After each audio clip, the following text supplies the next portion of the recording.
দেশ জুড়ে প্রশাসনে বড় ধরনের রদবদল এনেছে অন্তর্বর্তী সরকার। দেশের 15 জেলায় নতুন জেলা প্রশাসক ও জেলা ম্যাজিস্ট্রেট নিয়োগ দিয়েছে জনপ্রশাসন মন্ত্রণালয়। একই সঙ্গে দায়িত্বে থাকা 8 জন জেলা প্রশাসককে পদোন্নতি দিয়ে যুগ্ম সচিব পদে পদায়ন করা হয়েছে। শনিবার দিবাগত রাতে এই সংক্রান্ত প্রজ্ঞাপন জারি করেছে জনপ্রশাসন মন্ত্রণালয়।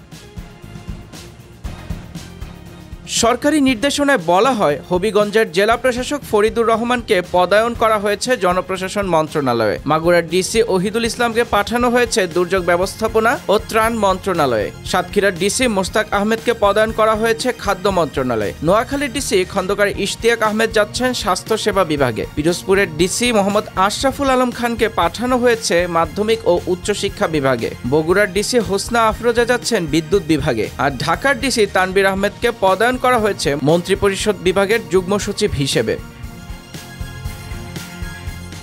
এছাড়াও গাইবান্ধার জেলা প্রশাসক চৌধুরী মোয়াজ্জম আহমেদকে নিয়োগ দেওয়া হয়েছে প্রধান উপদেষ্টার কার্যালয়ের পাবলিক প্রাইভেট পার্টনারশিপ কর্তৃপক্ষের মহাপরিচালক হিসেবে। অন্যদিকে গাজীপুরের ডিসি নাফিসা আরেফিনকে বদলি করে মাধ্যমিক ও উচ্চশিক্ষা বিভাগের উপসচিব করা হয়েছে। নতুন নিয়োগ পাওয়া 15 উপসচিব পর্যায়ের কর্মকর্তাকে জেলা প্রশাসক ও জেলা ম্যাজিস্ট্রেট হিসেবে পদায়ন করে রাতেই কার্যকর করা হয়েছে এ নির্দেশ। প্রশাসনিক এই রদবদলকে অনেকেই সরকারের কৌশলগত পদক্ষেপ হিসেবে দেখছেন। বিশেষত মাঠ প্রশাসনকে আরও সচল ও নির্বাচনের পূর্বে গতিশীল রাখার চেষ্টা হিসেবে দেখছেন অনেকেই।